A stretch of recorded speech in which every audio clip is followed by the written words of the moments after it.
Señoras y señores, muy buenas tardes. Sean bienvenidos y bienvenidas al Seminario Internacional Virtual organizado en el marco del 42º aniversario del Ministerio Público y Día del Fiscal.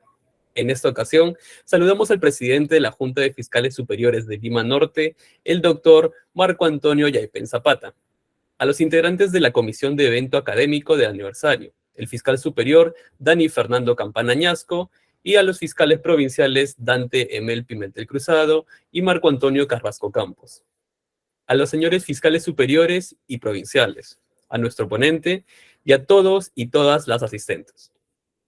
Seguidamente, tendremos las palabras de salud y bienvenida a nuestro ponente a cargo del fiscal superior de la Primera Fiscalía Superior Especializada en Violencia contra las Mujeres y los integrantes del Grupo Familiar de Lima Norte, el doctor Dani Fernando Campana Añasco. Doctor Campana, muy buenas tardes. Por favor, si fuera tan amable de hacer uso de la palabra. Muy buenas tardes con todos y con todas. Bienvenidos a esta tercera fecha de nuestro Seminario Internacional por el aniversario institucional del Ministerio Público y Día del Fiscal. El día de hoy tenemos como invitado al doctor Fernando Núñez Pérez, un joven profesional que nos va a deleitar seguramente con lo último en relación al tema de la condena del absuelto, reformada y los puntos pendientes, un tema que ha sido de bastante controversia hasta la modificación del Código Procesal Penal, sobre todo para los fiscales que acudíamos a las audiencias de apelación, donde había un absuelto y pretendíamos lograr una condena. Eso no ha sido posible, pero el día de hoy hay nueva legislación, nuevos planteamientos. No sé si hay ya alguna jurisprudencia aplicable al caso, de tal manera que para todos los fiscales que estamos ubicados en el área penal y en el área de violencia contra la mujer, que es también área penal especializada, será muy importante escuchar la ponencia del doctor Fernando Vicente Núñez Pérez, a quien además le damos también la bienvenida a nuestro distrito de Lima Norte. Sabemos de su trayectoria profesional y por favor espero que todos escuchemos atentamente esta conferencia que va a ser muy importante para el trabajo fiscal. Muchas gracias, David. El día de hoy, 17 de mayo de 2023, tenemos la ponencia La condena del absuelto reformada, puntos pendientes, a cargo del doctor Fernando Vicente Núñez Pérez, quien es docente en la Facultad de Derecho de la Universidad de San Martín de Porres, miembro integrante de la Asociación Iberoamericana de Derecho Penal Económico y de la empresa AIPE, magíster en Derecho Constitucional y Derechos Humanos por la Universidad Nacional Mayor de San Marcos, magíster en Ciencias Penales por la Universidad de San Martín de Porres. Posee títulos de especialización en Derecho Penal Económico y Derechos Humanos y de Derecho Penal Económico y Teoría del Delito, ambos otorgados por la Universidad de Castilla-La Mancha de España. Fue docente en la Academia de Práctica Forense del Colegio de Abogados de Lima. Bienvenido, doctor Núñez. Por favor, si fuera tan amable de encender su micrófono y dar inicio con su disertación. Sí, muy buenas tardes con todos ustedes. En primer lugar, quisiera agradecer la gentil invitación realizada por parte de la Presidencia de la Junta de Fiscales Superiores, así como a la Comisión del Evento Académico por el 42 aniversario del Ministerio Público y Día del Fiscal, para ser ponente en este importante evento académico, seminario internacional virtual. Para mí es un honor estar aquí presente con ilustres fiscales, abogados, y entiendo que ha habido, esta es la tercera sesión de este evento académico, ya se han presentado algunos juristas de talla internacional, y en lo que se refiere a mi persona, trabajar uno de los temas, a decir verdad, uno de los temas, modestia aparte, lo considero más polémicos que introdujo el Código Procesal Penal del 2004, que tiene que ver con la institución procesal de la condena del absuelto. Y digo esto porque sobre este tema, no solamente por su reciente modificatoria, sino por los diversos pronunciamientos que se han derivado sobre la aplicación e interpretación de esta institución condena del absuelto. Recordemos que en el antiguo Código de Procedimientos Penales, en su artículo 301, Lo peor que le podía pasar a un absuelto en segunda instancia, lo peor, lo más grave que le podía ocurrir a un absuelto era que se anule la sentencia absolutoria y que se ordene un nuevo juicio. Eso era lo más grave. Esta interpretación era aplicada tanto para el proceso ordinario como para el proceso sumario. Sin embargo, el originario artículo 419.2 como el artículo 425.3b, ambos del Código Procesal Penal del 2004, le dieron la facultad, la competencia a una sala penal superior o sala penal de apelaciones para poder revocar la absolución y reformándola en segunda instancia por una condena. Eso era simplemente la condena del absuelto, la condena del imputado absuelto, es decir, condenar en segunda instancia a un imputado que previamente había sido absuelto. Es decir, el juez penal de juzgamiento unipersonal o colegiado dictaba una sentencia absolutoria y producto del recurso de apelación que era interpuesto por el fiscal provincial, en síntesis, la sala penal superior o sala penal de apelaciones podía revocar esa absolución y reformándola podía condenar en segunda instancia. A decir verdad, estimados doctores, doctoras, a decir verdad, esa competencia o esa facultad que tiene la sala superior, sala penal superior o sala penal de apelaciones no ha sido modificado, podríamos decir. Así nació el código y así está el día de hoy. O sea, podríamos decir que una sala penal superior que antes de la reforma que ha existido el 26 de octubre del 2022 y al día de hoy, una sala penal superior, en principio, como regla, no prevaricaba ni prevaricaba antes de la reforma, ni prevarica al día de hoy. Me explico. El Código Procesal Penal de 2004, ya vigente en todo el país, siempre ha permitido que una sala superior o sala penal de apelaciones pueda revocar la absolución. El problema no era ese propiamente, yo lo manifesté en forma escrita, en las aulas universitarias, en las ponencias similares, parecidas, como el día de hoy, y yo me he pronunciado también en forma escrita y oralmente también. El problema no era propiamente la apelación de la absolución, tampoco propiamente que la absolución se podía cambiar o reformar o revocar por una condena. El problema en sí, era que luego que el señor imputado fuera condenado en segunda instancia, ¿cuál era el recurso que se le podría garantizar el respeto de algunos derechos fundamentales? Entro en detalle, porque sobre este tema hubieron 3 problemas, pero una es la más importante de todas, seguramente, ¿no? Recuerden que tanto el antiguo sistema, el Código de Procedimientos Penales del 40 como el Código Procesal Penal de 2004 siempre han permitido que una sentencia absolutoria de primera instancia pueda ser impugnada vía un recurso ordinario de apelación. En el antiguo sistema, en el proceso penal ordinario, por ejemplo, cuando una sala penal superior, primera instancia, podía absolver al imputado, el fiscal superior o el agraviado, sea, entiéndase, tenía que ser parte civil, podían interponer el recurso de nulidad para que el caso se eleve a la sala penal de la Corte Suprema. En el Código Procesal Penal de 2004, cuando un juez penal unipersonal o colegiado, juez penal de juzgamiento unipersonal o colegiado, dictaba una sentencia absolutoria, el fiscal y el agraviado, sea o no sea actor civil, podían cuestionar esa absolución e interponer el recurso de apelación frente a esa sentencia absolutoria. Nunca se ha discutido este punto propiamente, ¿no? En el antiguo sistema o en el Código Procesal Penal de 2004.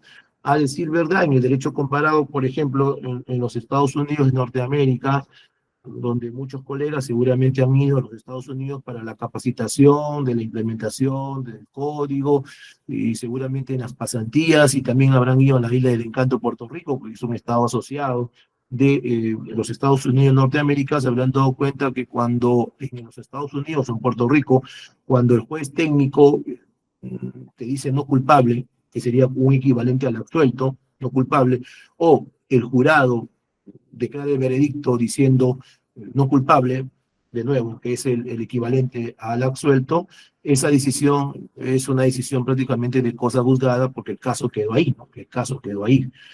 Eso es lo que doctrina se denomina anglosajona como el double jeopardy prohibition, ¿no? El double jeopardy prohibition, la prohibición del doble riesgo. Ahí en los Estados Unidos de Norteamérica, como sistema anglosajón, ellos consideran que si una persona está declarada no culpable, lo que sería el absuelto, esa decisión no podría ser impugnada por el fiscal para generar una segunda instancia. Ellos le llaman el double jeopardy prohibition. Que nunca le hemos asestado en nuestro ordenamiento jurídico. En nuestro ordenamiento jurídico, una absolución siempre se ha podido impugnar en el antiguo sistema, como en el Código Procesal Penal de 2004. Claro, la gran diferencia era qué es lo que podía ocurrir después. ¿Qué es lo que podía ocurrir después? Antes, en el antiguo sistema, una sentencia absolutoria era imposible que se pueda revocar o reformar o sustituir o cambiar por una condena. Era imposible. Pero ahora, con el Código Procesal Penal del 2004, escúcheme bien, subrayo sobre este punto, antes de la reforma del 2022 y luego de la reforma, una sala penal superior o sala penal de apelaciones tenía y tiene la facultad, con el Código del 2004, la posibilidad de revocar, reformar, sustituir esa absolución por una condena. El problema venía después, y eso yo siempre lo subrayé, siempre lo he subrayado. El problema viene después. Muy bien, una sala penal superior o sala penal de apelaciones podía revocar la absolución, reformar, sustituir, cambiar por una condena. Ya lo hemos condenado. Muy bien. Entonces, ya le hemos condenado en segunda instancia al imputado que previamente fue absuelto. Bueno, pues, hay que respetar la seguridad jurídica. Hay que respetar la presunción de inocencia. En todo caso, hay que destruirla o enervar o dejar sin efecto la presunción de inocencia con algunas reglas, con algún tema de seguridad jurídica. Y además, respetar los derechos fundamentales, porque el condenado, por más que sea condenado en una instancia, también tiene derechos fundamentales.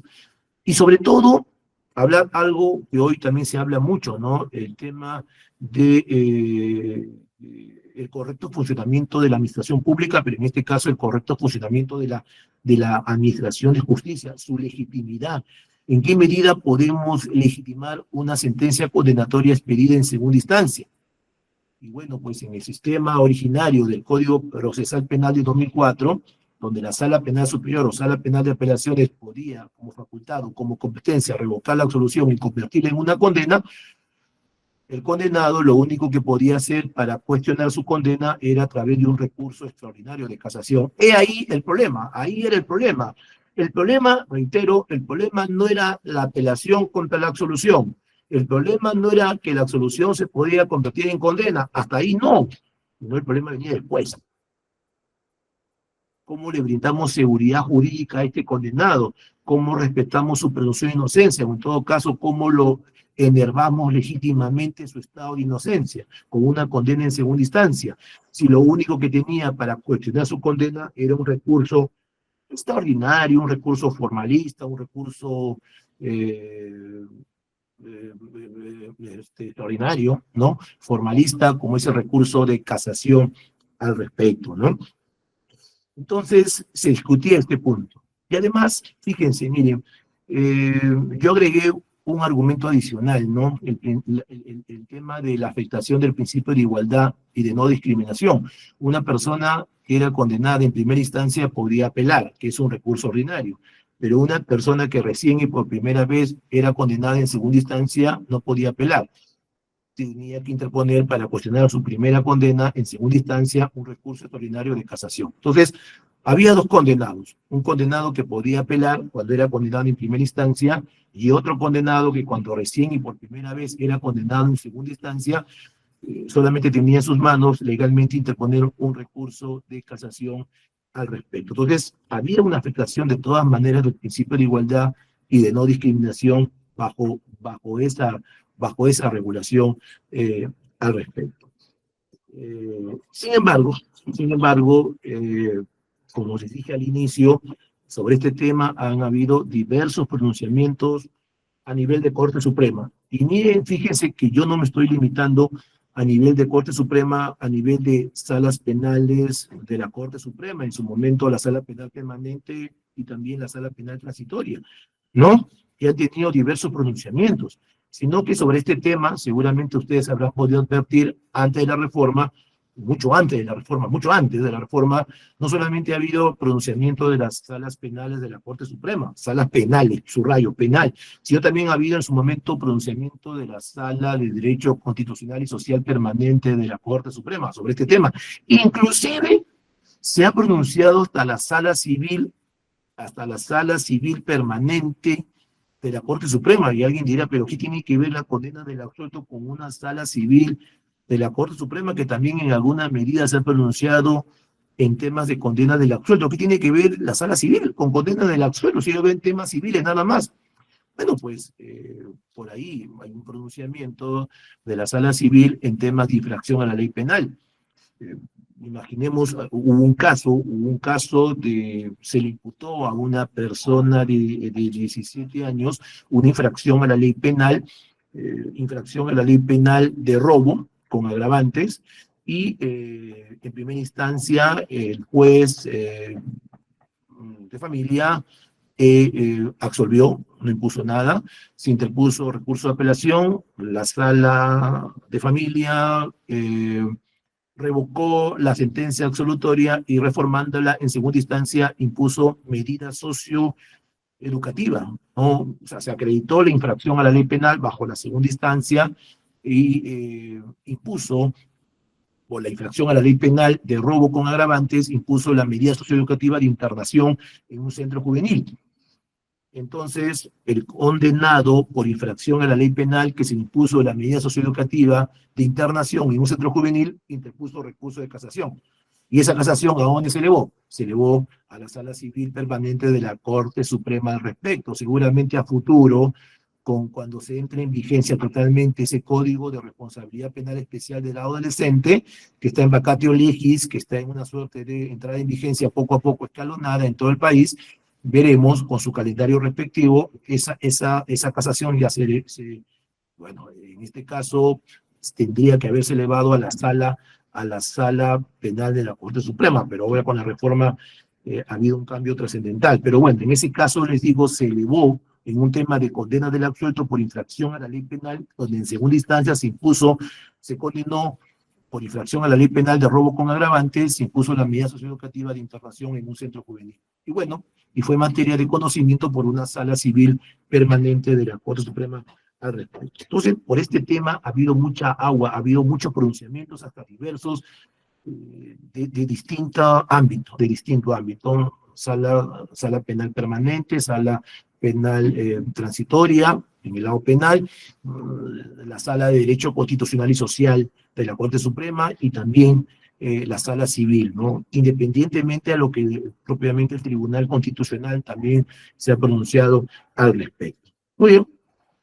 ¿Cuál es la novedad? ¿Cuál es la novedad? Porque mi tema es la condena del absuelto reformada y algunos puntos pendientes o algunas polémicas que todavía pueden estar divagando por ahí. Yo he traído cuatro posibles problemas que de alguna manera traigo como esta parte, como un profesor o un simple abogado, una posible interpretación o, por qué no, alguna reforma al respecto, ¿no?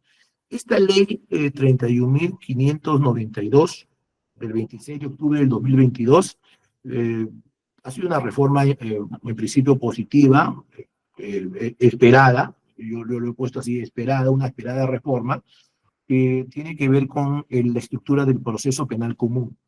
¿Cuál es la novedad? La novedad es que la absolución se puede apelar. No. La novedad es que la absolución en primera instancia se puede revocar en una condena en segunda instancia. No, esa no es la novedad. La novedad es de que, estando en segunda instancia, la sala superior o sala penal de apelaciones, que puede revocar la absolución y reformándola por una condena, frente a ello, ¿qué podría hacer el condenado, ¿no? La reforma introducida el 26 de octubre de 2022, por esta ley 31.592, le permite al condenado cuestionar su primera condena en segunda instancia ya no a través de un recurso extraordinario de casación, como lo era antes, sino a través de un recurso de apelación, lo que yo estoy denominando como el nuevo segundo recurso de apelación. Es decir, cuando una sala penal superior o sala penal de apelaciones decida revocar la absolución y reformándola por una condena, es decir, cuando decida aplicar la condena del absuelto, la sala penal superior o sala penal de apelaciones, van a existir en esta estructura del proceso penal común la posibilidad de que existan dos recursos de apelación. Dos recursos de apelación. Primer recurso de apelación, cuando a mí me absuelven en primera instancia, el fiscal, el agraviado y o agraviado pueden interponer un primer recurso de apelación contra mi absolución. Hago un pie de página aquí, ¿no? Una vez se preguntó, oiga, ¿y el absuelto puede interponer recurso de apelación contra su absolución? No hay agravio, ¿no? No hay agravio, salvo el caso ese del imputado absuelto que le imponen reparación civil. Ustedes saben que de acuerdo al artículo 12.3 del Código Procesal Penal de 2004, es posible de que el juez puede imponer, a pesar de que hubo un auto de sobreseimiento o una sentencia absolutoria, se puede imponer reparación civil, en este caso al absuelto. Y en ese extremo excepcional, ¿no? Que a un absuelto le impongan reparación civil, el absuelto puede cuestionar el extremo, no de la absolución, sino el extremo donde se impuso reparación civil. Recuerdo, hay dos últimos casos de Corte Suprema donde se ha discutido este tema de la reparación civil al absuelto, ¿no saben? Ustedes saben, las personas que han viajado al extranjero o que vienen del extranjero, cuando uno viaja, regresa, ¿no? O cuando uno viaja o cuando uno regresa, que preguntan, hay normas aduaneras, tributarias, en el que si uno está llevando más de $10,000, ¿no? Si uno está llevando más de $10,000 en dinero físico, en dinero contante insonante, ¿no? Dinero metálico, ¿no? Si uno está llevando, tiene que declararlo, ¿no? O si uno está trayendo, también tiene que declararlo. Pero esta persona, hubo un caso donde una persona intentó salir del país con más de $10,000 con dinero físico, y otra persona que llegaba al país que intentó ingresar sin el control respectivo con más de $10,000. En resumen, se le pasaron, en ambos casos, pasaron el body scan, y veían que una de ellas tenía creo que $15,000, otra tenía $12,000, es decir, más de $10,000, en el cual no habían declarado el dinero respectivo a SUNAT aduanas.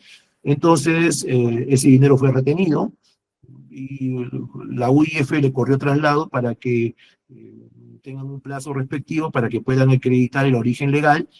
Bajo apercibimiento, si no acreditaban el origen legal, lo ponían en conocimiento esto al Ministerio Público para que investigue por lavado de activos. Pasaron los días y no acreditaron el origen legal, y pusieron en conocimiento la UIF puso en conocimiento de la Fiscalía de Lavado de Activos. Y la Fiscalía de Lavado de Activos abrió investigación por lavado de activos. En resumen, al final no se pudo probar el origen ilegal, el origen delictivo del dinero que estaba siendo transportado para ingresar o transportado no para salir. En ambos casos, el Poder Judicial coincidentemente absolvió, porque no se pudo probar que el dinero transportado tenía un origen delictivo, no se pudo probar. Pero se dijo lo siguiente, ¿no? Oiga, pero en este caso específico, o en ambos casos específicos, dijo la Corte Suprema, acá hay una infracción administrativa. Hay una infracción administrativa en el sentido de que en ambos casos, si bien no se pudo probar el origen delictivo del dinero que estaba siendo transportado de forma clandestina, estas dos personas estaban tratando de ingresar o salir dinero, más de $10,000, sin declararlo a la SUNAT aduanas. Por tanto, estamos hablando de un no hay delito, pero sí puede haber una infracción administrativa que genere la posibilidad de imponer una reparación civil. En un caso donde se imponga reparación civil a un absuelto, ese imputado tendrá derecho a impugnar el extremo donde se impuso la reparación civil al absuelto. El problema tampoco, como dije, la novedad tampoco era que esta absolución impugnada por el Ministerio Público o el agraviado o agraviado pueda ser revocada por la Sala Penal Superior o Sala Penal de Apelaciones por una condena. Pero miren, fíjese que nunca suelto al fiscal provincial. Digo fiscal provincial y o agraviado. Hubo un caso, no sé si tomaron atención, el año 2019, en mayo de 2019, hubo un caso donde en Ventanilla una sala superior, una sala penal superior, revocó una absolución y condenó en segunda instancia a un imputado que fue previamente absuelto en primera instancia, pero con la apelación exclusiva del agraviado.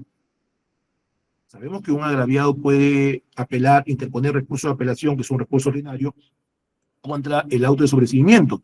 Un agraviado puede interponer un recurso de apelación contra una sentencia absolutoria, sea o no sea actor civil, sea o no sea actor civil. ¿No es cierto? En el antiguo sistema tenía que ser parte civil, pero sea o no sea actor civil, un agraviado puede interponer un recurso de apelación contra un auto de sobreseimiento, también puede apelar, interponer un recurso de apelación contra una sentencia absolutoria al respecto. Pero en ese caso específico, el comento de mayo del 2019 en Ventanilla, ocurrió que un juez penal, luego del juicio oral, en un tema de usurpación, tierras, absolvió al imputado.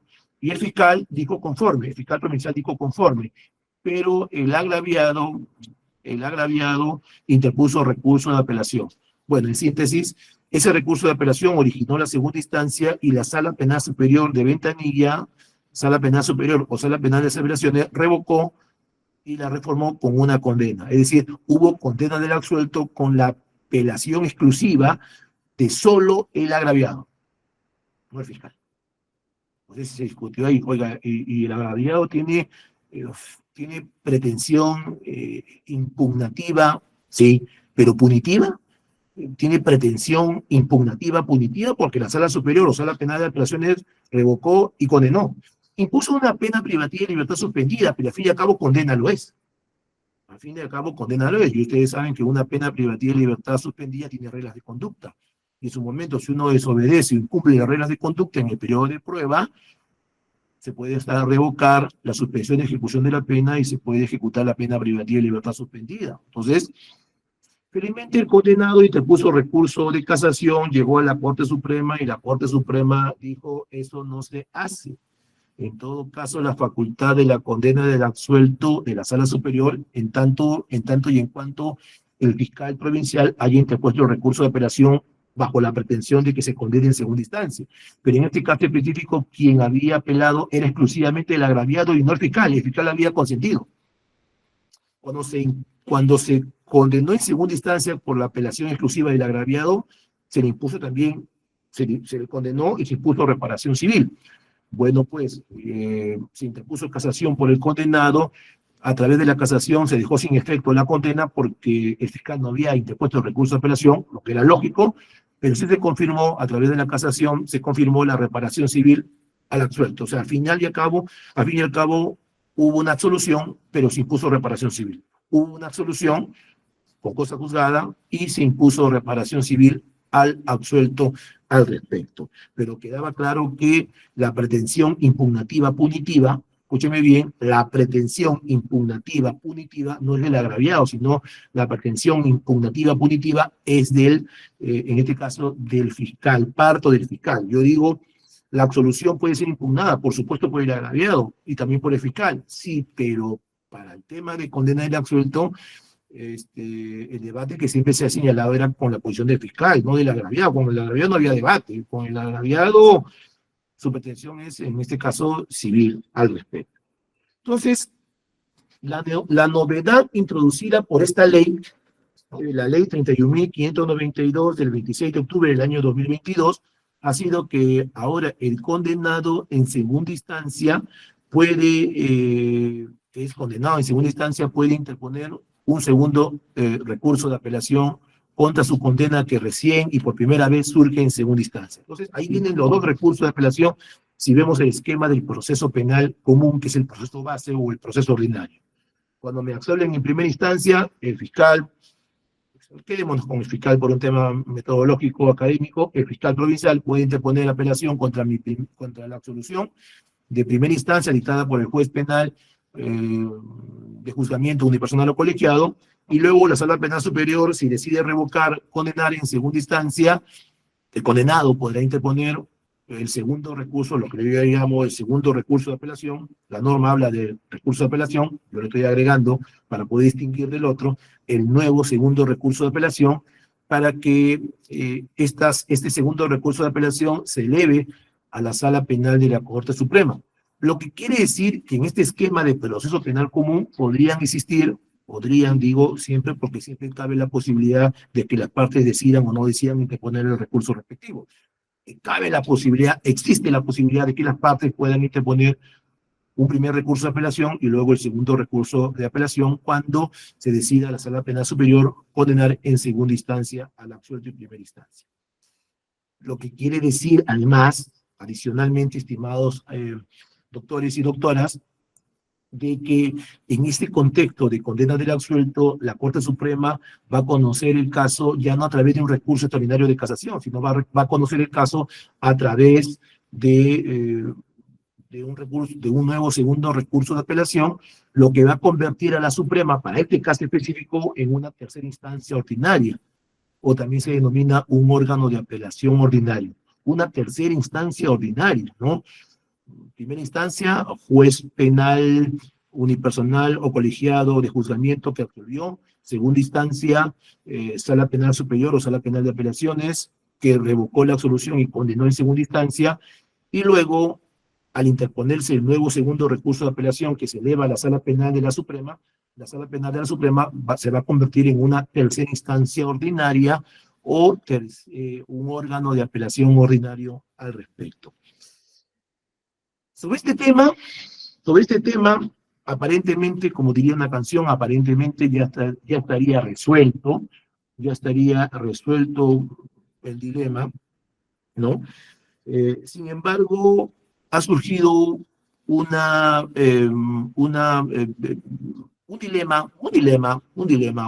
posible dilema académico al respecto. El primer dilema que ofrezco al auditorio académico virtual, a los señores doctores, doctoras, señores fiscales, abogados, es el siguiente, ¿no? Si ese segundo recurso de apelación que busca cuestionar la condena del absuelto es un recurso exclusivo solo del condenado que ha sido condenado, valga la redundancia, en segunda instancia. Es decir, si la condena del absuelto en segunda instancia solamente puede ser cuestionada por el condenado y no por las demás partes, como por ejemplo el fiscal superior, y también por el agraviado, sea o no sea actor civil, al respecto, ¿no? Al respecto. Digamos lo siguiente, partimos de algo. Si por un lado le aceptamos de que la condena del absuelto no sea un recurso, el segundo recurso de apelación que se puede interponer contra la condena del absuelto sea un recurso que no sea exclusivo del imputado condenado, sino también del fiscal y del agraviado. Se preguntarían ustedes, ya, muy bien, ya. Imaginemos que aceptemos en un determinado momento que no solamente el imputado condenado en segunda instancia, sino el fiscal superior y el agraviado puedan cuestionar la condena en segunda instancia para que se eleve este caso a la Corte Suprema. ¿Cuál sería el fundamento? ¿Cuál sería su agravio? Porque claro, quien interpone un recurso, un medio impugnatorio recurso, cualquier recurso, y en este caso el segundo recurso de apelación, tiene que conseguir un agravio, tiene que tener un perjuicio, no tiene que haber algún extremo de la decisión que le perjudique. ¿Cuál sería ese extremo de la decisión que le perjudique al respecto, no? Y por último, o tercer dilema, ¿no? El primer dilema que dije es si el segundo recurso de apelación contra la condena del absuelto es un recurso exclusivo del imputado condenado, o si ese recurso también lo puede interponer las demás partes como el fiscal superior y el agraviado. Y como segundo dilema, si aceptamos que este segundo recurso de apelación puede ser interpuesto también por las demás partes, aparte del condenado, imputado, sino también por el fiscal y el agraviado, ¿cuál sería su agravio? ¿O cuál podría ser su hipótesis de agravio al respecto? Y como tercer dilema, quedándonos por un momento en el condenado en segunda instancia, imaginemos el condenado en segunda instancia interpone el segundo recurso de apelación, se eleva a la Suprema la Suprema va a tener que emitir una decisión. Imaginemos que dicta una sentencia que, como apelación confirma, imaginemos la condena, confirma la condena. Si frente a la sentencia dictada por la Corte Suprema, que resolvió el segundo recurso de apelación interpuesto por el condenado contra la condena del absuelto, esa sentencia de la Suprema sí podría ser objeto del recurso de casación al respecto. Entonces, ahí pongo en consideración los tres dilemas. Hay un cuarto, que lo voy a decir luego, pero es que me estoy basando exclusivamente ahorita bajo el esquema del proceso base, que es el proceso penal común. Yo tengo una hipótesis que quiero demostrarla. Yo entiendo que esta reforma, esta ley 31.592, es una reforma exclusivamente para el proceso penal común, bajo la estructura del proceso penal común, y no es para un proceso penal especial que para mí lo han soslayado o omitido, que tiene que ver con el proceso especial denominado proceso por razón de la función pública, cuyo imputado es un sujeto aforado. Pero eso lo digo después. Con respecto al primer dilema interpretativo o aplicativo sobre si cuando la Sala Superior o Sala Penal de Apelaciones decide condenar en segunda instancia a un imputado que previamente fue absuelto, si el nuevo segundo recurso de apelación puede ser interpuesto, fundamentado solo exclusivamente por el imputado condenado. Yo creo, sinceramente, por un tema literal y más aún sistemático o finalístico, sí, la reforma ha querido enfrentar seguramente la omisión que existía anteriormente. Hemos dicho al inicio, seguramente antes de la reforma está producida, revisamos, ¿no? El originario artículo 419.2 y el originario 425.3b, originariamente cuando una sala superior o sala penal de apelaciones podía revocar una solución y condenar en segunda instancia, lo único que tenía hasta antes de la reforma era la posibilidad de cuestionar su condena vía un recurso extraordinario de casación. Punto, nada más. Y sobre este tema nos hemos pronunciado muchas veces que esto está mal. Sale la reforma y dice, ¿sabes qué? Para evitar problemas constitucionales y convencionales, porque ya el Tribunal Constitucional de alguna medida ya había exhortado al Congreso a que reforme este tema, ¿no?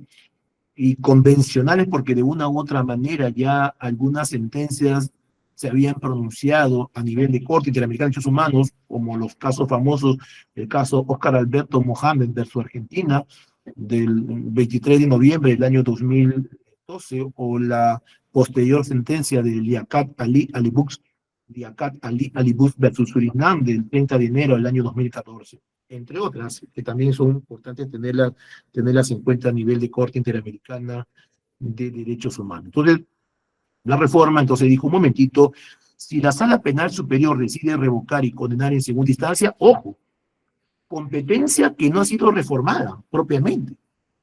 El originario Código Procesal Penal de 2004 y su reforma con la ley 31.592 del 26 de octubre del 2022 mantiene la competencia de la Sala Penal Superior. Sobre este tema específicamente no ha habido la reforma, o sea, la reforma no viene ahí, la reforma viene después. Antes el condenado, casación, ahora el condenado puede interponer el segundo recurso de apelación. Sí, para esto nació, sí, seguramente la ratio, la exposición de motivos, por ahí la Comisión de Justicia y Derechos Humanos en junio del año 2022, el año pasado en junio, bajo la presidencia de la doctora Gladys Echaguís, me invitó, modestia aparte, me invitó a mí para dar mi posición por lo que era el proyecto de ley presentado por el Poder Judicial en su momento, ¿no? Di mi posición a favor al respecto, como académico, como abogado, como profesor universitario de la Universidad San Martín de Porres, di mi opinión académica al respecto, me pronuncié a favor, en el sentido de que el condenado en segunda instancia no debería mantener la interposición de un recurso extraordinario de casación, sino a través de un nuevo segundo recurso de apelación. Y al fin y al cabo el nombre no interesa, ¿no? Pero se le denominó segundo recurso de apelación al respecto. Ese segundo recurso de apelación es lo que es la novedad, ¿no? Es la novedad, es la novedad, es la novedad, es la novedad. Sin embargo, si ustedes revisan la ley 31.592, específicamente el artículo 425, recordemos que esta ley modifica 3 artículos, el 419, el 423 y el 425. 419, 423 y 425 de ambos de los 3 del Código Procesal Penal de 2004.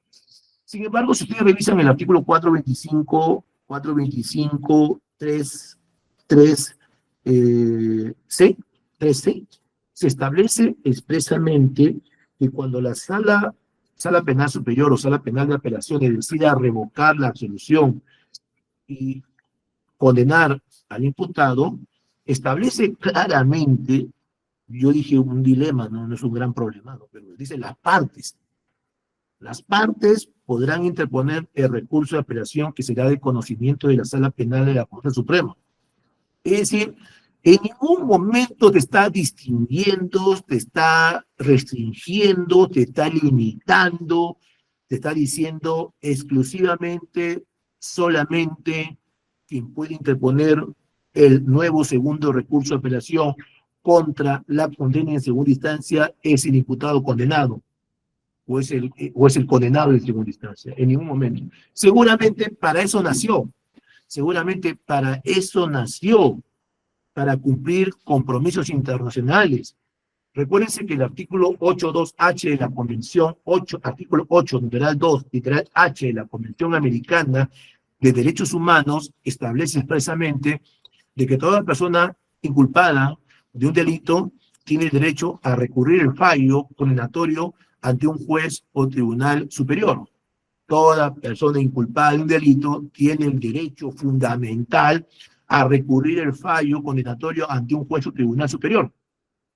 Concordantemente, el artículo 14.5 del Pacto de Nueva York, el Pacto Internacional de Derechos Civiles y Políticos, dice que toda persona declarada culpable de un delito tiene el derecho a que el fallo condenatorio y la pena que se le ha impuesto sea sometido ante un tribunal superior al respecto. Entonces, quedaba claro de que se quería cumplir con compromisos internacionales, se quería cumplir con la Convención Americana de Derechos Humanos, se quería cumplir también con el Pacto Internacional de Derechos Civiles y Políticos, se quería cumplir con el caso Mohammed versus Argentina, 23 de noviembre del año 2012, y también se quería cumplir en alguna medida también con el caso de Liaquat Ali Bush versus Surinam del 30 de enero del año 2014. Se quería cumplir. Entonces, oiga, señor, sí, pero el Perú fue un poco más, ¿se han dado cuenta? El Perú fue un poco más.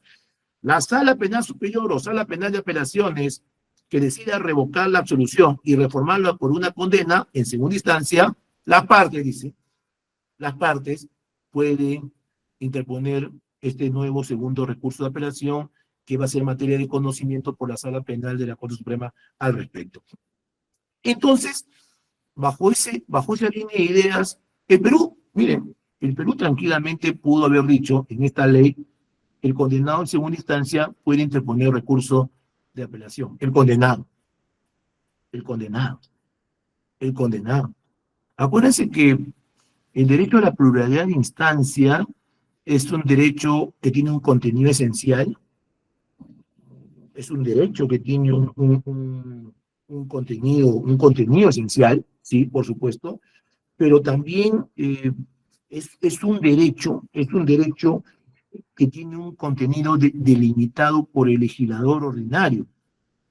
Es decir, la pluralidad de instancia es un derecho fundamental que por un lado tiene un contenido esencial, pero también tiene un contenido que es delimitado por el legislador ordinario, porque es de configuración legal. Por esto último que estoy diciendo, por lo que estoy diciendo ahora último, este derecho no implica que el justiciable tenga el derecho a recurrir todas y cada una de las resoluciones que se emitan en un proceso. Ustedes saben que, por ejemplo, en una audiencia preliminar de control de acusación se van a emitir algunas resoluciones y no todas las resoluciones van a ser materia de impugnación vía recurso de apelación. La pluralidad de instancia es un derecho fundamental que tiene un contenido esencial, pero también tiene un contenido delimitado por el legislador ordinario, porque es de configuración legal. Por esto último, como es de configuración legal, no significa que todas las resoluciones dictadas en un proceso, todas las resoluciones, ¿no? Todas las resoluciones signifique de que puedan ser recurridas, que se emitan en un proceso penal al respecto. Entonces, el Perú quiso cumplir, pero el Perú fue un poco más y dijo, ¿sabes qué? Yo tranquilamente, estimados colegas, o estimados doctores, tranquilamente se pudo haber dicho el 425.3c. Frente a la condena del absuelto, el condenado puede interponer apelación que será materia de conocimiento por la Corte Suprema. ¿Y qué pasaba? El Perú dijo, no hay que ponerle al condenado, hay que poner las partes. ¿Y las partes quiénes son? Las partes puede ser el condenado, las partes puede ser el fiscal. Independientemente, vamos a encontrarle un agravio luego, pero no dice exclusivamente el condenado, dicen las partes. Las partes puede ser el condenado, las partes puede ser el fiscal superior, las partes también puede ser el agraviado. ¿Por qué discriminar solamente al imputado? ¿Es que la reforma tuvo orientada para el imputado? Sí, por supuesto, tuvo orientado para el imputado, condenado en segunda instancia, pero el Perú no lo limitó, solo para el condenado. Por un tema de igualdad y no discriminación, se le da a todos la posibilidad de poder interponer el segundo recurso de apelación contra la condena del absuelto al respecto. Dicen las partes. Estamos diciendo, la pluralidad de instancia es un principio, es un derecho fundamental que tiene un contenido esencial, pero también tiene un contenido de configuración legal. Y legalmente, ¿qué se ha dicho? No se ha dicho el imputado condenado, no, se ha dicho las partes. Está el imputado condenado, pero también las demás partes al respecto. Este problema, les comento rápidamente, este problema también existió en el derecho procesal penal colombiano y en el derecho procesal penal ecuatoriano. Pero caramba, en ellos también han tenido otros problemones también, han tenido otros problemones. En Colombia y en Ecuador, aparte ahorita hay problemas, creo, en Ecuador, en Colombia ahorita hay problemas, ¿no? Entre el presidente de la República y de la Nación, bueno, y en Ecuador cerró el Congreso, pero bueno.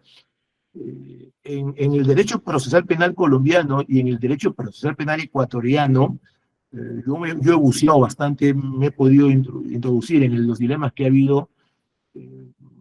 ¿Qué pasaba cuando en Colombia se condenaba en segunda instancia a un imputado?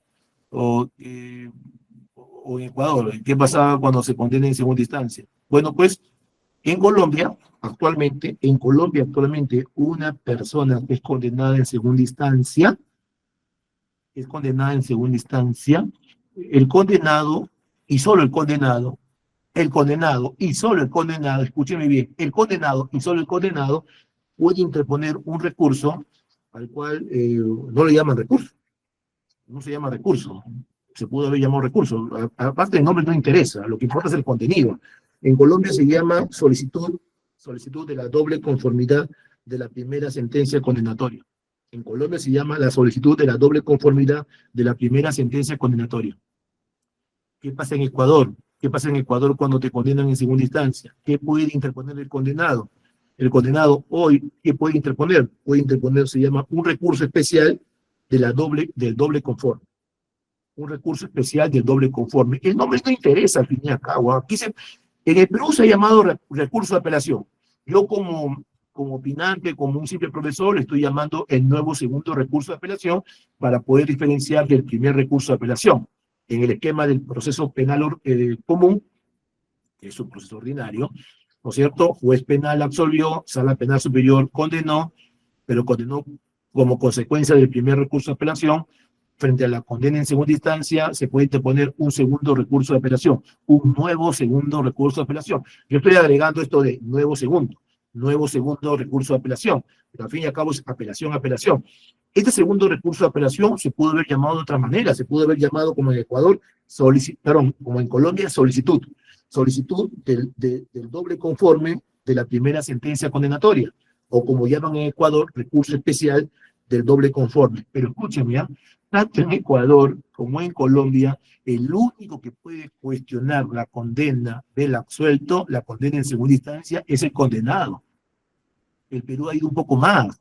El Perú ha ido por un tema de igualdad y no de discriminación, de que este segundo recurso de apelación, de este segundo nuevo recurso de apelación, lo puede interponer el condenado, lo puede interponer el fiscal, el tema lo puede interponer el agraviado. Hay que sí, por supuesto, hay que buscarle agravio, hay que encontrarle un agravio, pero hay que encontrarle. Pero de que se puede, no está discriminado, no está prohibido. Siendo la primera instancia de configuración legal, por la configuración legal, no está excluido, no está soslayado, sino que está comprendido más bien, para todas las partes al respecto. Esto me hace recordar, hablando de lo que estoy diciendo de los compromisos internacionales, esto me hizo recordar al tema del lavado de activos. ¿Qué tiene que ver el lavado de activos? Pero hago como un pie de página para poder redondear la idea, estimados doctores y doctoras. Por ejemplo, lo que hemos suscrito en los convenios de Viena de 1988 contra el TIP, lo que hemos suscrito como Perú, la Convención de Palermo contra la delincuencia organizada transnacional del año 2000, o lo que hemos suscrito como Perú también la Convención de Mérida del año 2003, ¿no? La Convención contra el tráfico de drogas de Viena 88, la Convención de Palermo del año 2000, la Convención de Mérida del año 2003, nos hemos comprometido como Perú, como Estado peruano, los demás países también, como Perú, a introducir al derecho penal peruano el delito de lavado de activos, por ejemplo, y con sus diferentes reformas. Y nos hemos comprometido a introducir el delito de lavado de activos, entendiéndose como lavado de activos doloso. Doloso, por supuesto. Sí, pero ¿qué pasa? Hay países que han dicho, yo estoy obligado a introducir el lavado doloso, sí, pero hay países como España, Alemania, Europa o Latinoamérica, Chile, que han introducido el lavado culposo. Nosotros legalmente no tenemos el lavado culposo, tenemos el lavado doloso, y en algunos con finalidades o tendencias internas trascendentes. Pero España, que por estos convenios específicamente no estaba obligado a introducir el lavado culposo, sin embargo fue más allá. En esa lógica de persecución y sanción del lavado de activos, del blanqueo de capitales, dijo, yo estoy obligado a luchar contra el lavado doloso, pero también quiero luchar contra el lavado culposo. ¿Ok? Para adelante. Usted sigue España, usted sigue Alemania, usted sigue Chile. ¿Usted quiere eso? Continúe, señor, continúe. Usted está obligado a introducir el lavado doloso, pero si quiere luchar contra el lavado culposo, continúe, señor. No está obligado, pero si quiere, hágalo. Esto me hizo recordar a esto, ¿no? Por eso que en Ecuador y en Colombia, esa condena del absuelto puede ser cuestionada por un recurso que en Colombia se llama solicitud y en Ecuador recurso especial, pero ambos solo la legitimidad le han dado al condenado. Aquí es una legitimidad que le hemos dado a todas las partes. Segundo dilema, claro, si estamos autorizando que la condena del absuelto dictada por la Sala Penal Superior o Sala Penal de Apelaciones pueda ser cuestionada vía un segundo recurso de apelación por cualquiera de las partes, tenemos que entender que tiene que haber un agravio. Es evidente que si a mí me absuelven, yo no tengo agravio, salvo el caso que me absuelvan y me impongan reparación civil, como el caso que he hablado, que yo impugne el extremo de la reparación, el extremo de la reparación civil, donde a pesar de que en otro extremo me han absuelto. Pero bueno, vamos a lo normal. Cuando a mí me absuelven, normalmente no hay pena, no hay reparación civil, no hay nada. Estoy contento. Entonces, el fiscal o el agraviado interpone apelación frente a la absolución. En resumen, la Sala Penal Superior, Sala Penal de Apelaciones revoca la absolución y condena en segunda instancia. La idea es, esa condena en segunda instancia podría perjudicar al condenado, por supuesto, porque en primera instancia fue absuelto y en segunda lo están condenando, lo perjudica a él. Así sea una pena privativa de libertad suspendida, pero lo está perjudicando, así sea una pena de vigilancia electrónica personal, al final y al cabo es condena, así sea una pena de prestación de servicio de la comunidad, al fin y al cabo es condena, así sea una pena de servicios comunitarios, así sea una pena mera inhabilitación o una pena de limitación de días libres. Al fin y al cabo, pena es pena, ¿no? Al fin y al cabo, pena es pena en segunda instancia. ¿Y en qué medida una condena le puede perjudicar al agraviado? ¿O en qué medida una condena le puede haber perjudicado al fiscal? Y esto me hace recordar a la doctrina constitucional de la Corte Constitucional Colombiana, la prestigiosa Corte Constitucional Colombiana, a los que hacen investigación, estimados colegas, para tesis, maestría, doctorado, etcétera, segunda especialidad, diplomado, etcétera, yo les recomiendo siempre revisar la doctrina jurisprudencial de Colombia. La prestigiosa Corte Constitucional Colombiana es muy, muy buena. También, ahora último, se está revisando también la Sala Constitucional de Costa Rica, también está siendo muy interesante al respecto. Ojalá me quede tiempo para aludir algo. A ver, en el tiempo que se me ha asignado, tuviéramos que conseguir un agravio. Entonces, me recuerda la doctrina constitucional de la Corte Constitucional Colombiana. Recordemos que en Colombia no hay propiamente un tribunal constitucional, pero su equivalente es una Corte Constitucional que es parte del Poder Judicial, no como nosotros que tenemos un tribunal constitucional que es autónomo e independiente del Poder Judicial. Ellos tienen una Corte Constitucional que tiene mucho prestigio, que tiene mucho respeto, que ha creado mucha doctrina al mundo por el tema del diálogo jurisprudencial. El mundo está atento a sus pronunciamientos, no solamente para los colombianos en Colombia, sino para el mundo, porque el tema del diálogo jurisprudencial puede exportar ideas a otros países del mundo. Entonces, en Colombia se trabajó mucho el tema de la impunidad. ¿Qué puede ser impunidad? Alguien dijo, impunidad puede ser un archivo del Ministerio Público. Impunidad porque se archivó el caso. ¿Correcto? Un ejemplo de impunidad puede ser ese. He dicho, puede ser eso. Puede ser eso. Segundo,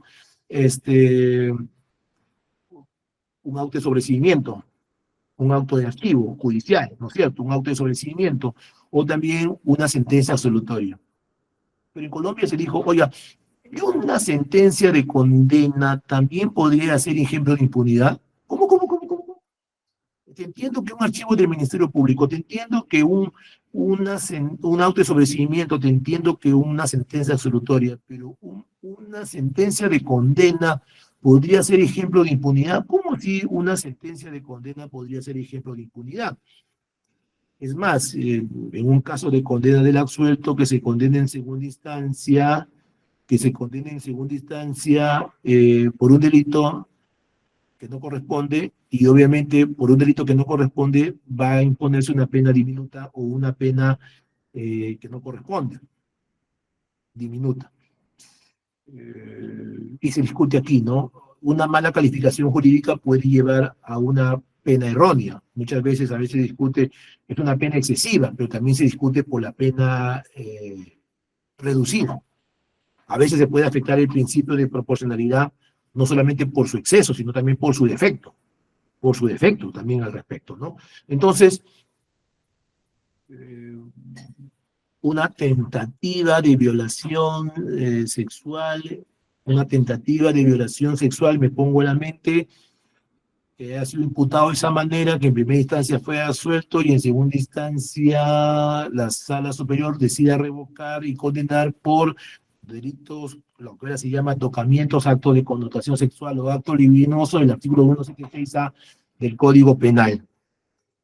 Mala o supuesta errónea tipificación que va a conllevar una pena inadecuada o diminuta al respecto. Y más aún, que imponga como reparación civil 500 ridículos soles a favor de la víctima.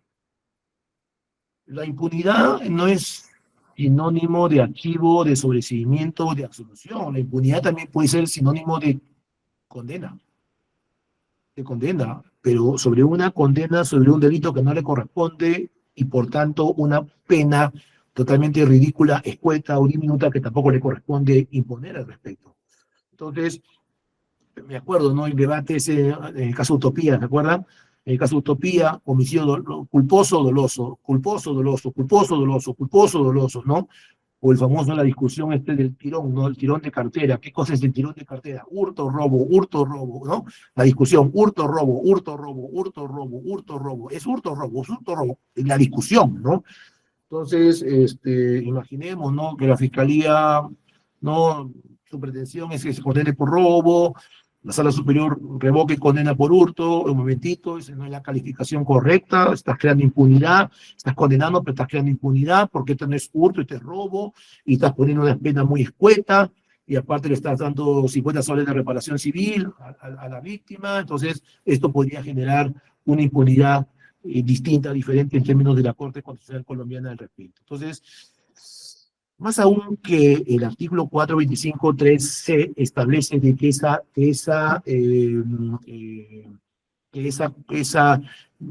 apelación, este segundo recurso de apelación puede ser interpuesto por el puede ser interpuesto por las partes, incluye el condenado, incluyo también el fiscal y incluye también el agraviado, pero el requisito sí, inevitablemente es que hay que encontrarle un agravio. Encontrarle un agravio, como digo, como parte del derecho comparado, hay derecho comparado que nos dice de que, como en Ecuador y Colombia, el único que puede interponer ese recurso contra la condena en segunda instancia es el condenado. Es el condenado. En nuestro régimen no es el condenado. El Perú ha ido un poquito más. El Perú ha ido un poquito más al respecto. Y el tercer dilema que lo someto a consideración bajo las reglas del proceso penal común, tiene que ver luego si se mantiene o no la vigencia del recurso de casación al respecto. Si se mantiene bajo este esquema el recurso de casación o no al respecto. Voy a decir que no. Esta es mi posición. Voy a decir que no se mantiene el recurso de casación. Frente a la sentencia que resuelve el segundo recurso de apelación. ¿Sentencia expedida por quién?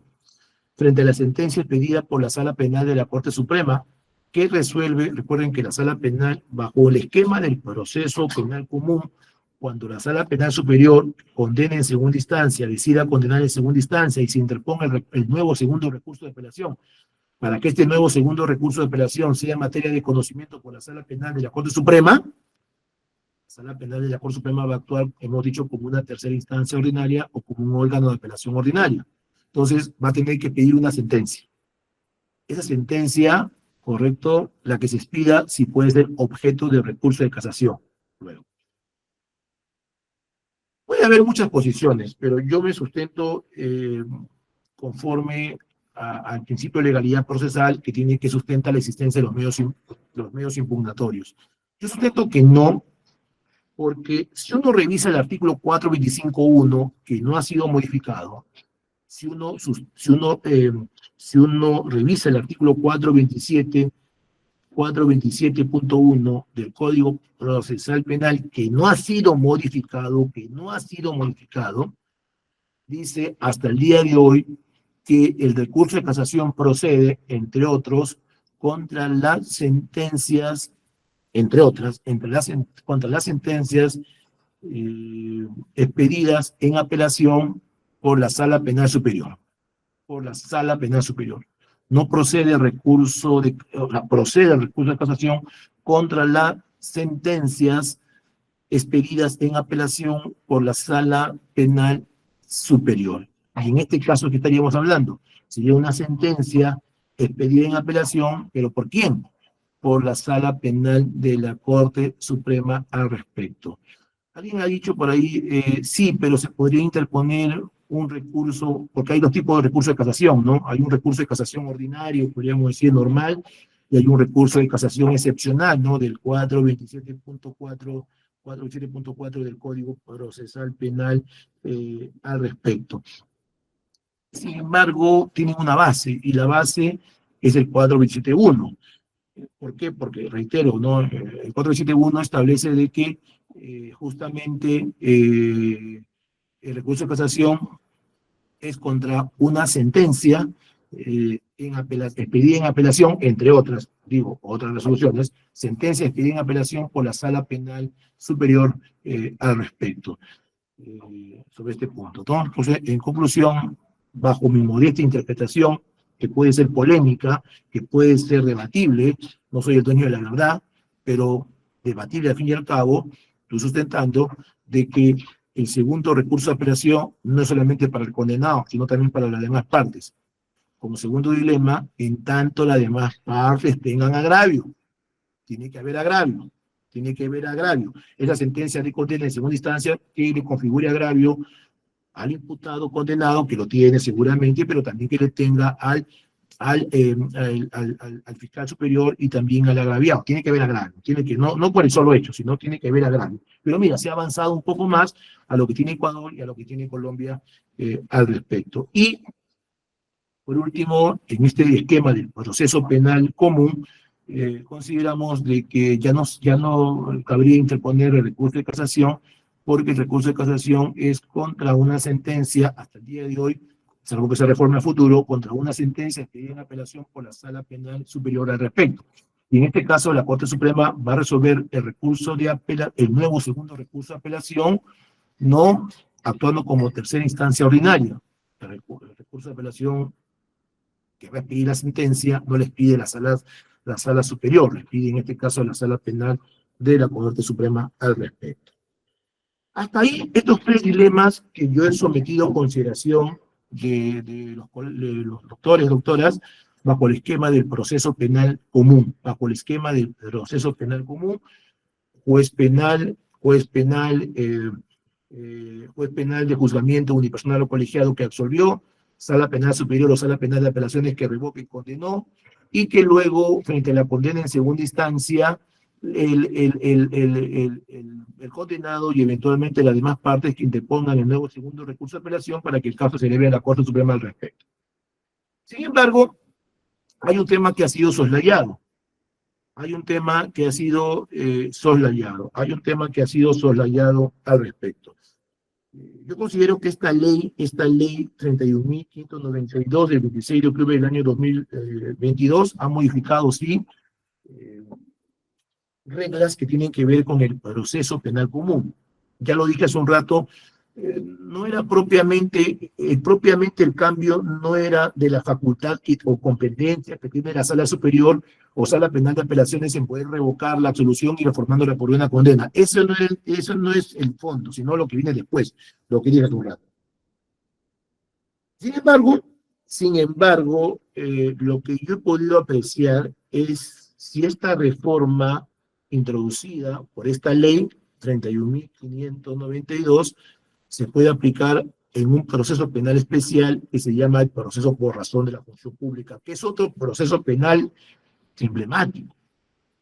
Hay un proceso penal especial por razón de la función pública y es especial, entre otras cosas, porque es un proceso penal especial que tiene como imputado a un aforado.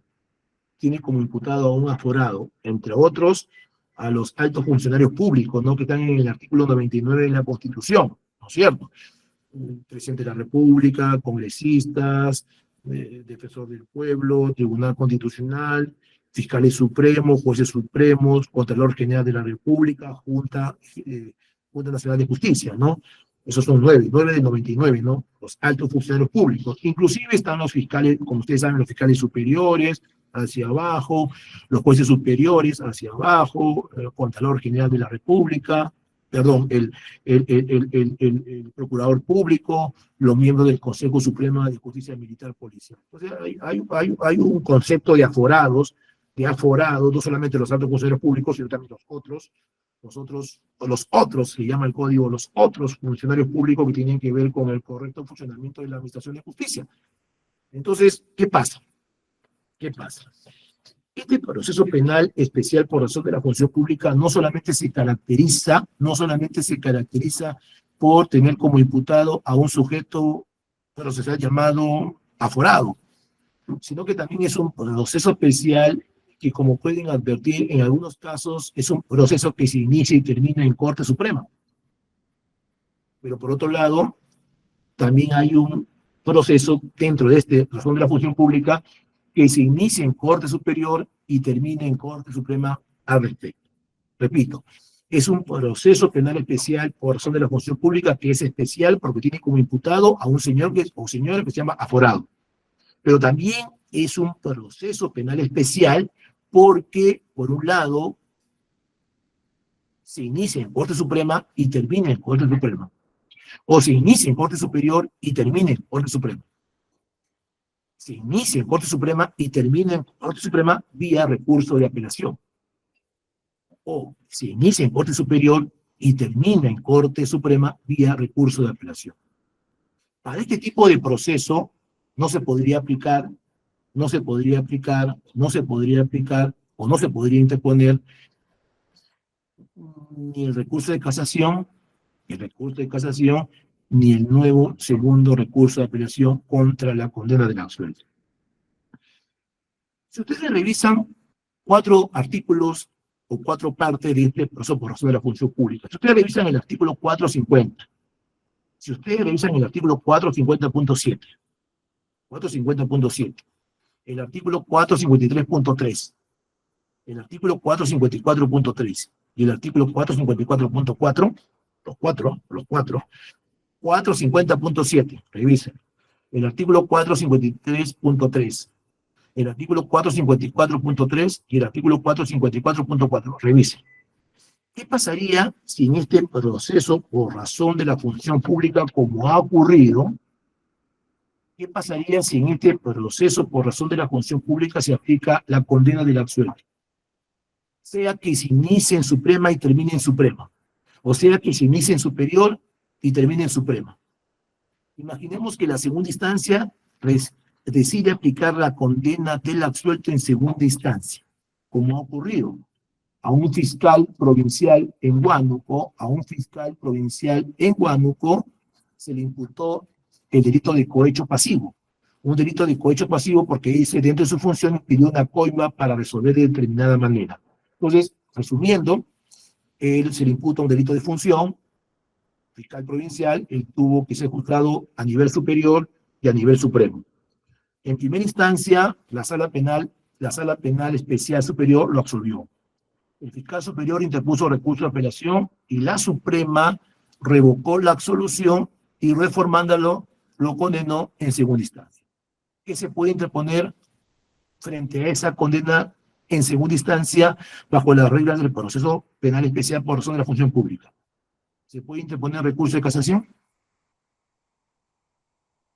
¿Se puede interponer el nuevo segundo recurso de apelación? Si ustedes revisan el artículo 450.7 que dice, contra la resolución de vista no procede recurso alguno. Si ustedes revisan el artículo 453.3 dice, contra la resolución de vista no procede recurso alguno. Si ustedes revisan el artículo 454.3 dice, contra la resolución de vista no procede recurso alguno. Y si ustedes revisan el artículo 454.4 dice, contra la resolución de vista no procede recurso alguno. Por tanto, ¿aplicamos o no aplicamos la condena del absuelto en el proceso por razón de la función pública? Alguien puede decir lo siguiente, profesor, no hay problema, pues, porque lo que ha sido modificado es una norma general, que se aplica para el común, pero también se puede aplicar para el proceso penal especial. Claro, alguien puede decir eso, ¿no?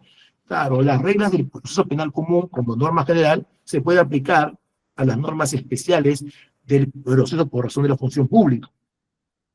Alguien diría adicionalmente lo siguiente, ¿no? Lo no regulado en el proceso penal especial se puede llenar bajo las reglas del proceso penal general, ¿no? Sí, eso es posible. Pero si la norma especial ya lo regula, la regla es que lo especial prevalece sobre lo general. ¿Qué hacemos con estas 4 normas? 450.7, 453.3, 454.3 y 454.4, que coincidentemente dice que contra la resolución de vista no procede recurso alguno. Aplica condena del absuelto en proceso por razón de la función pública. Una condena del absuelto en proceso por razón de la función pública es una cosa juzgada. Aplica las reglas del común al especial. Cuando tiene sus normas el especial, expresamente que dice, contra la resolución de vista, no procede recurso alguno. Y esto es lo que ha pasado con un fiscal provincial. Revisen la apelación 20-2019 Huánuco. Revisen la apelación 20-2019 Huánuco. Revisen. Eso por razón de la función pública. Y van a ver que esta condena del absuelto es cosa juzgada. No me quepa la menor duda que él va a interponer un habeas corpus, que seguramente ya lo habrá interpuesto, seguramente estará en trámite. Pero lo que quiero demostrar es que esta reforma que ha existido con la ley 31.592 es exclusivamente para las reglas del proceso penal común, no es para las reglas del proceso penal especial. En todo caso, en conclusión, sobre este último dilema, y ya voy terminando,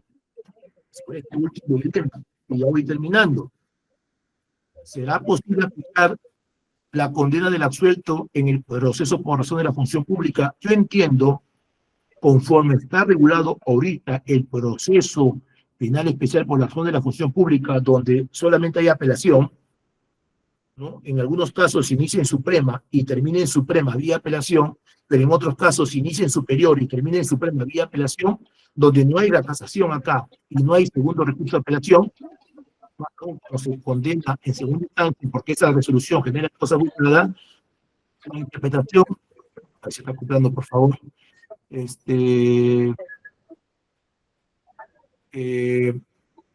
la interpretación es la siguiente: no se podría condenar en segunda instancia actualmente, no debería condenarse en segunda instancia bajo el esquema del proceso de la función pública.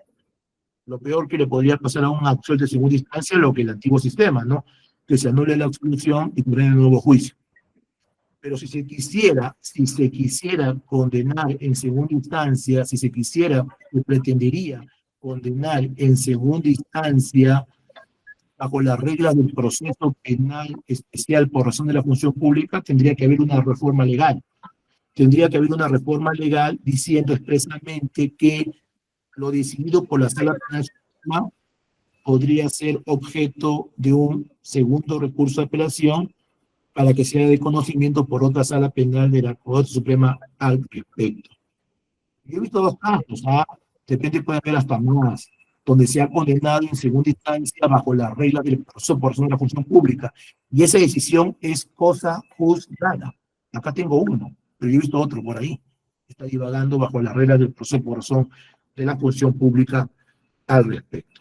Señores, seguramente el tema da para más. Yo solamente quería exponer algunas ideas, creo que más que un debate, dilemas aplicativos o interpretativos que siempre estamos sujetos a enfrentar el día a día. Por ahí el otro Campana me hizo una primera pregunta, por ahí entendí si ha habido algún caso que ha sido condenado en segunda instancia y que puede haber sido objeto de recurso de apelación para que el caso llegue a la Corte Suprema. Lo que ya están existiendo es algunas sentencias del Tribunal Constitucional bajo la ley 31.592, ¿no? Porque fíjense, si hoy me condenan en segunda instancia, puedo apelar, ¿no? Si hoy a mí me condenan en segunda instancia, yo puedo apelar. Pero si, por ejemplo, en el pasado, ¿qué pasaba en el pasado, no? Si en el pasado yo era condenado en segunda instancia, si yo era condenado en segunda instancia, yo no solamente no podía interponer apelación, solamente podía interponer casación. E imaginemos la casación, que es un recurso meramente formalista, bueno, pues se rechazaba y generaba cosa juzgada. La pregunta es, ese que fue en el pasado condenado en segunda instancia y que solamente tenía habilitado la casación, puede reclamar, señores, yo también tengo derecho a la apelación. Hoy el condenado en segunda instancia puede apelar. El condenado en segunda instancia antiguamente no tenía apelación, tenía casación. Pero qué importante, el Tribunal Constitucional ya está pidiendo algunas sentencias tomando en cuenta la reforma de la ley 31.592. La última sentencia del Tribunal Constitucional es el expediente 461-2022, expediente 461-2022, habeas corpus TC. Es un caso del señor Monje Balta, es el caso denominado en su momento como Escuadrón de la Muerte, ¿no? Jorge Alberto Monje Balta, en el que este señor fue condenado en segunda instancia interpuso casación y la casación le fue rechazada y generó cosa juzgada. Luego interpuso el habeas corpus, y antes que el tribunal resuelva el habeas corpus se encontró ¿con qué? Con la ley reformada. Entonces, ¿qué ha dicho el Tribunal Constitucional? Pues un momentito. Hoy un condenado en segunda instancia puede apelar. En tu época, condenado en segunda instancia, solamente podía interponer recurso de casación. ¿Qué ha ordenado el Tribunal Constitucional? Aparte que ha declarado fundado el habeas corpus, ha dicho, notifíquese esta sentencia fundada de habeas corpus al condenado, para que el condenado tenga el plazo, en este caso, de 5 días, para que tenga los 5 días e interponga el nuevo segundo recurso de apelación, que va a dar competencia a la Suprema para que la Suprema actúe como una tercera instancia ordinaria y resuelva el nuevo segundo recurso de apelación. Fíjense. Entonces, los señores del pasado que han sido condenados en segunda instancia y que solamente tenían habilitado interponer un recurso de casación y que generó cosa juzgada, en estos casos podrán acudir al habeas corpus reclamando para que le otorguen el derecho a que puedan interponer el segundo recurso de apelación para que la Suprema actúe como una tercera instancia ordinaria al respecto. Señores, doctores, doctoras, ha sido para mí un honor haber recibido la gentil invitación realizada por parte de la Presidencia de la Junta de Fiscales Superiores y la Comisión del Evento Académico por el 42 aniversario del Ministerio Público y Día del Fiscal, para ser parte como ponente de este importante evento, seminario internacional virtual al respecto. Yo quisiera agradecer, algún momento el Poder Judicial me han invitado también hace algunos años, también el Ministerio Público me ha invitado, me acuerdo hace algunos años cuando me invitaron para hablar sobre la reforma que existía en su momento sobre el proceso inmediato, ¿no? Para hablar sobre la flagrancia y otros aspectos adicionales. Muchas gracias, para mí ha sido un honor y que Dios los bendiga. Muchas gracias, estimados doctores. Gracias.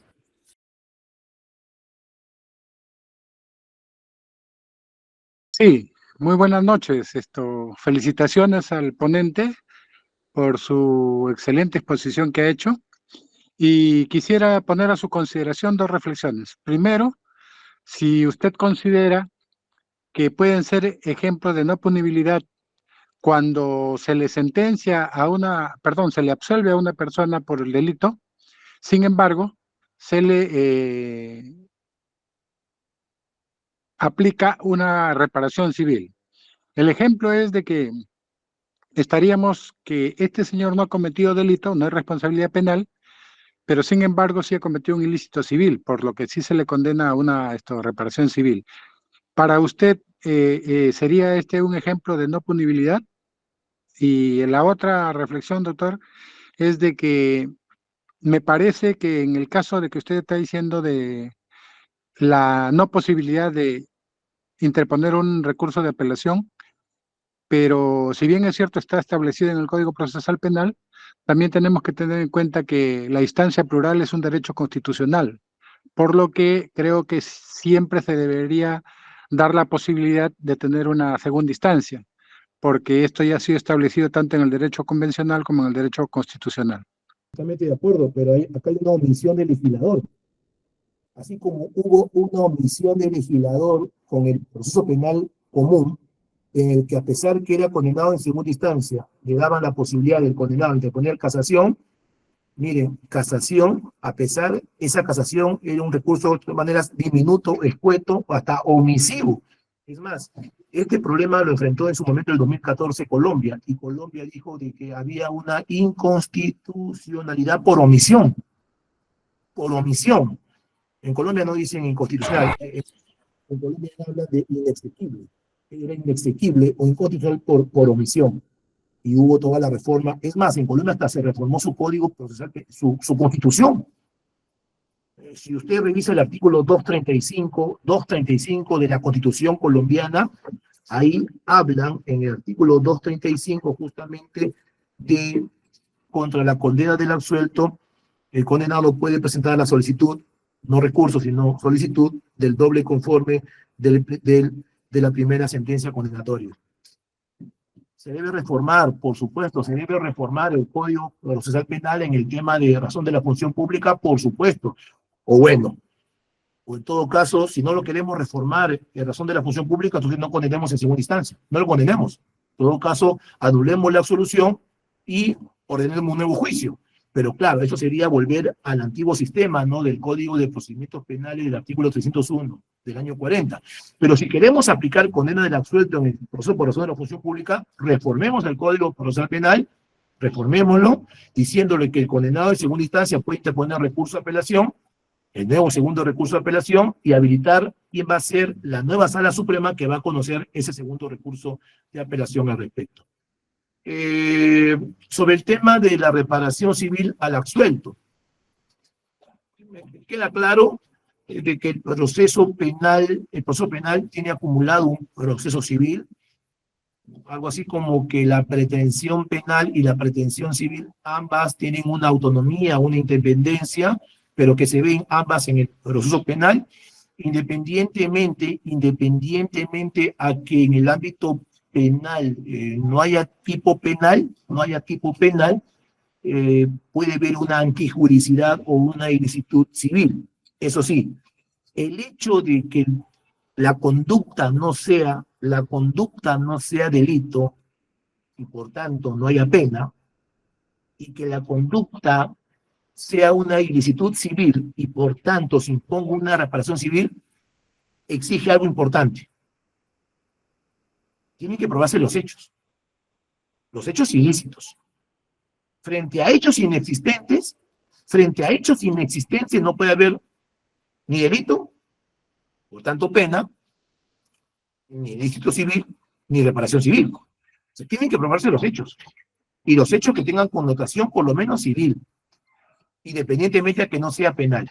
Pero frente a hechos inexistentes, si no está probado los hechos, si los hechos son inexistentes, no habrá ni delito, pena, ni infracción civil, ni reparación civil al respecto. En eso está la autonomía, ¿no? La siguiente participación es más es una opinión, y se lee así, viene de parte de la doctora Carmen Quispe. Opino que el único que debe tener la legitimidad activa de recurrir ante la Corte Suprema es el imputado, porque es el condenado absuelto, siendo evidente su interés para obrar y además fue compromiso convencional. Sí, esa opinión la tienen en Colombia, y así está expresamente en Colombia. Cuando en Colombia condenan en segunda instancia, el único que puede interponer recurso contra la condena en segunda instancia, y en Colombia no se llama recurso de apelación, dije hace un rato, se llama solicitud del doble conforme de la primera sentencia condenatoria, y también lo tienen en Ecuador, que se llama el recurso especial del doble conforme. Sin embargo, y lo hemos dicho hace un rato, sin perjuicio del debate y la discusión académica, que siempre es dable, siempre es sano el tema, en el Perú, en ningún momento el artículo 425.13 dice el condenado. Lo pudo haber dicho, pero lo ha dicho las partes. El tema que se exige es que las partes deben tener agravio, por supuesto. Y he tratado de solventar mi posición con doctrina jurisprudencial colombiana en el sentido de que podría haber hasta impunidad con una condena, ¿no? Podría haber, con una mala calificación jurídica y por tanto una diminuta pena, ¿no? Gracias, pero igualmente, doctora, muchas gracias. Y para finalizar la ronda de preguntas tenemos una última consulta, y se lee así. La reforma para la posibilidad de condenar a un absuelto desde los derechos fundamentales, ¿tiene un sustento legal que lo justifique o ampare frente al uso de procesos constitucionales precisamente por parte del sentenciado? El fundamento, uno de ellos es evitar las dilaciones de los procesos penales, porque acuérdense que en el antiguo sistema, esto me olvidaba, y gracias por la pregunta. En el antiguo sistema, acuérdense, no sé si se acuerdan ese caso que le ocurrió al ex alcalde de Coronel Portillo allá en Pucallpa, Coyali, le imputaban en un asesinato de un periodista. En primera instancia, la Sala Superior absolvió, la segunda instancia, la Suprema no podía condenar, anuló. Nuevo juicio oral. El caso de Pucallpa pasó a Lima, y en Lima, nuevo juicio oral, absolvió. se interpuso el recurso, se elevó a la Suprema no pudo condenar, no podía, anuló. Tercer juicio, absuelto. Tercer juicio, absuelto. Otra vez se llevó a la Suprema casi anula y casi ordena el cuarto juicio. Casi ordena. Entonces, se dijo un momentito, ¿cuál es el límite de la nulidad de las absoluciones? ¿Cuál es el límite?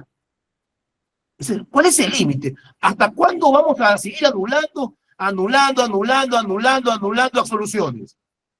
Un momentito. Estás creando incertidumbre en la víctima y en el imputado, en los dos, no solamente el imputado, también en la víctima, en la sociedad. Estás creando inseguridad jurídica.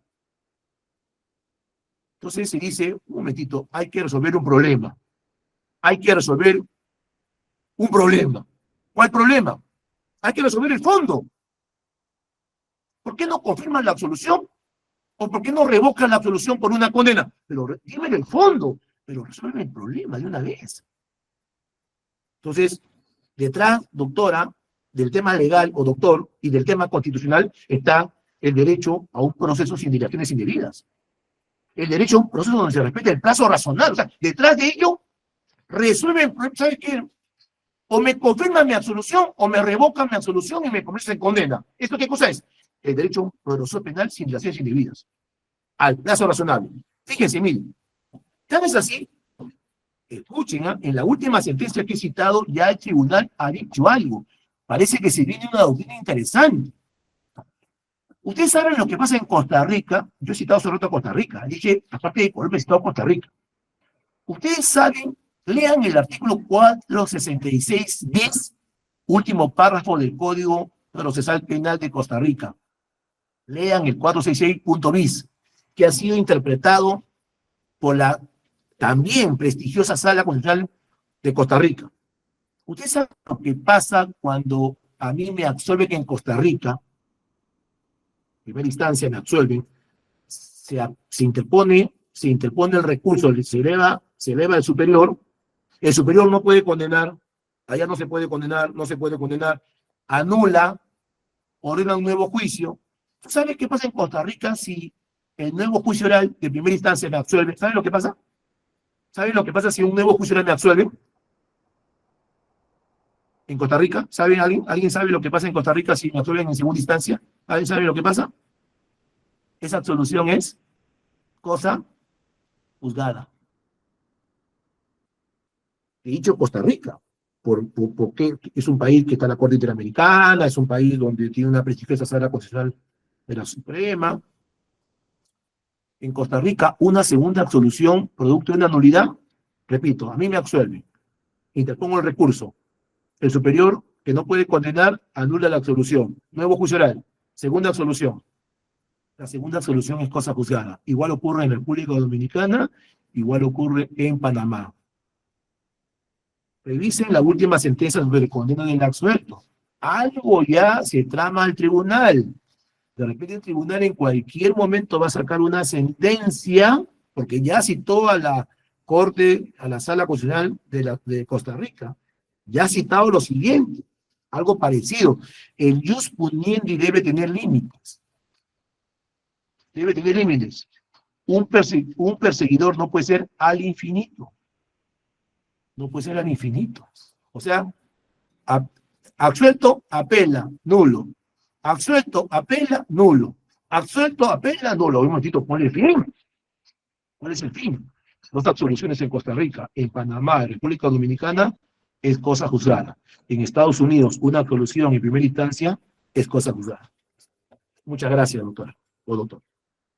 Nuevamente agradecemos a nuestro ponente invitado por la disertación que nos acaba de brindar, así como a la presidencia de la Junta de Fiscales Superiores y a la Comisión de Evento Académico por hacer posible este tipo de actividades. Con esto damos por concluir la actividad del día de hoy. Que tengan muy buenas noches. Hasta la próxima.